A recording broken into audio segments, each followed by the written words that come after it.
ನಮಸ್ಕಾರ, ನಿಮಗೆಲ್ಲರಿಗೂ ದಿಶು ಹೋಮ್ ಕಿಚನಿಗೆ ಸ್ವಾಗತ. ಬಿಸಿ ಬಿಸಿ ಪೋಡಿ ರೆಡಿಯಾಗಿದೆ. ಮಳೆ ಬರ್ತಾ ಇದೆ, ಏನಾದರೂ ಗರಿ ಗರಿಯಾಗಿ ತಿನ್ನಬೇಕು ಅನಿಸ್ತಾ ಇದೆ ಅಲ್ವಾ? ಹಾಗಾದರೆ ಬನ್ನಿ ನಾವು ಸಿಹಿ ಗೆಣಸಿನ ಪೋಡಿ ಹೇಗೆ ಮಾಡೋದು ಅಂತ ನೋಡೋಣ. ನಾನಿಲ್ಲಿ ಒಂದು ಗೆಣಸನ್ನು ತಗೊಂಡಿದ್ದೀನಿ. ಇದರ ಸಿಪ್ಪೆಯನ್ನು ತೆಗೆದು ಆಮೇಲೆ ನಾವಿದನ್ನು ಕಟ್ ಮಾಡಿಕೊಳ್ಳುವ. ಮೊದಲಿಗೆ ನಾವಿಲ್ಲಿ ಇದಕ್ಕೆ ಹಿಟ್ಟನ್ನು ರೆಡಿ ಮಾಡಿಕೊಳ್ಳುವ. ಮೊದಲಿಗೆ ನಾನಿಲ್ಲಿ 1 ಕಪ್ ಆಗುವಷ್ಟು ಕಡಲೆ ಹಿಟ್ಟನ್ನು ತಗೊಂಡಿದ್ದೀನಿ. 1/4 ಚಮಚ ಅರಶಿನದ ಹುಡಿ, ಅರ್ಧ ಚಮಚ ಮೆಣಸಿನ ಹುಡಿ, ರುಚಿಗೆ ತಕ್ಕಷ್ಟು ಉಪ್ಪು, ಸ್ವಲ್ಪವೇ ನೀರು ಹಾಕಿ ರೆಡಿ ಮಾಡಿಕೊಳ್ಳಿ. ಸ್ವಲ್ಪ ಗಟ್ಟಿನೇ ಇರಬೇಕು ಇದು. ನಾವು ಇಡ್ಲಿ ಹಿಟ್ಟು ಮಾಡ್ತೇವೆ ನೋಡಿ, ಅಷ್ಟು ಇದ್ದರೆ ಸಾಕಾಗುತ್ತೆ. ತುಂಬ ತೆಳು ಮಾಡಿದರೆ ಸಿಹಿಗೆಣಸು ಫ್ರೈ ಮಾಡುವಾಗ ಕೋಟಿಂಗ್ ಅಷ್ಟು ಚೆನ್ನಾಗಿ ನಿಲ್ಲೋದಿಲ್ಲ. ಈ ಹದಕ್ಕೆ ಇದ್ರೆ ಸಾಕು.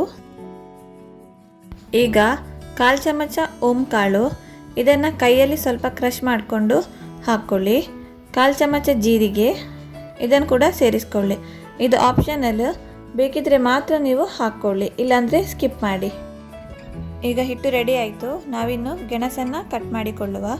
ಮೊದಲಿಗೆ ನಾವು ಗೆಣಸನ್ನು ಕಟ್ ಮಾಡಿ ಇಟ್ಕೊಂಡ್ರೆ ಅದು ಬೇಗ ಕಪ್ಪಾಗುತ್ತೆ. ಅದಕ್ಕೆ ನಾವು ಮೊದಲು ಹಿಟ್ಟನ್ನು ರೆಡಿ ಮಾಡಿಕೊಂಡು ಆ ನಂತರ ಗೆಣಸನ್ನು ಕಟ್ ಮಾಡ್ಕೋಬೇಕು. ಇಲ್ಲಿ ನಾನು ಸಿಪ್ಪೆ ತೆಗೆದು ಗೆಣಸನ್ನು ಕಟ್ ಮಾಡ್ಕೊಳ್ತೇನೆ. ಕೆಲವರಿಗೆ ಸಿಪ್ಪೆ ಬೇಕು ಅಂತ ಇದ್ದರೆ ನೀವು ಹಾಗೆ ಕೂಡ ಕಟ್ ಮಾಡಿಕೊಂಡು ಫ್ರೈ ಮಾಡ್ಕೋಬಹುದು. ಪೂರ್ತಿಯಾಗಿ ಸಿಪ್ಪೆ ತೆಗೆದಾಗಿದೆ. ಈಗ ಇದನ್ನು ನಾವು ಕಟ್ ಮಾಡಿಕೊಳ್ಳುವ. ತುಂಬ ದಪ್ಪ ಕೂಡ ಕಟ್ ಮಾಡ್ಕೋಬೇಡಿ, ತೆಳುವಾಗಿ ನೀವು ಇದನ್ನು ಕಟ್ ಮಾಡಿಕೊಳ್ಳಿ. ಇದನ್ನು ಕಟ್ ಮಾಡ್ತಿರುವಾಗ ಇನ್ನೊಂದು ಸೈಡ್ ಗೆಣಸನ್ನು ಫ್ರೈ ಮಾಡಲಿಕ್ಕೆ ಎಣ್ಣೆ ಕೂಡ ಬಿಸಿಯಾಗಲಿಕ್ಕೆ ಇಟ್ಟು ಬಿಡಿ. ಇಷ್ಟು ತೆಳುವಾಗಿ ಕಟ್ ಮಾಡ್ಕೊಳ್ಳಿ. ಎಲ್ಲ ಗೆಣಸನ್ನು ಕಟ್ ಮಾಡಿ ಆಗಿದೆ. ಈಗ ಇಲ್ಲಿ ಎಣ್ಣೆ ಕೂಡ ಬಿಸಿಯಾಗಿದೆ. ಎಣ್ಣೆ ಬಿಸಿಯಾದ ಹಾಗೆ ಒಂದೊಂದೇ ಗೆಣಸಿನ ಸ್ಲೈಸನ್ನು ತೆಗೆದು ಈ ರೀತಿ ಹಿಟ್ಟಲ್ಲಿ ಡಿಪ್ ಮಾಡಿಕೊಂಡು ಎಣ್ಣೆಯಲ್ಲಿ ಹಾಕಿ. ಇದೇ ರೀತಿ ಎಲ್ಲ ಗೆಣಸಿನ ಸ್ಲೈಸನ್ನು ಹಿಟ್ಟಲ್ಲಿ ಡಿಪ್ ಮಾಡಿಕೊಂಡು ಎಣ್ಣೆಯಲ್ಲಿ ಹಾಕಿ. ಗ್ಯಾಸನ್ನು ಮೀಡಿಯಂ ಫ್ಲೇಮಲ್ಲೇ ಇಟ್ಕೊಂಡು ಒಂದು 5 ನಿಮಿಷದವರೆಗೂ ಇದನ್ನು ಫ್ರೈ ಮಾಡ್ಕೊಳ್ಳಿ. 5 ನಿಮಿಷ ಆದ ನಂತರ ಇದನ್ನು ತಿರುಗಿಸಿ ಹಾಕಿ ಇನ್ನೊಂದು ಸೈಡ್ ಕೂಡ ಫ್ರೈ ಮಾಡ್ಕೊಳ್ಳಿ.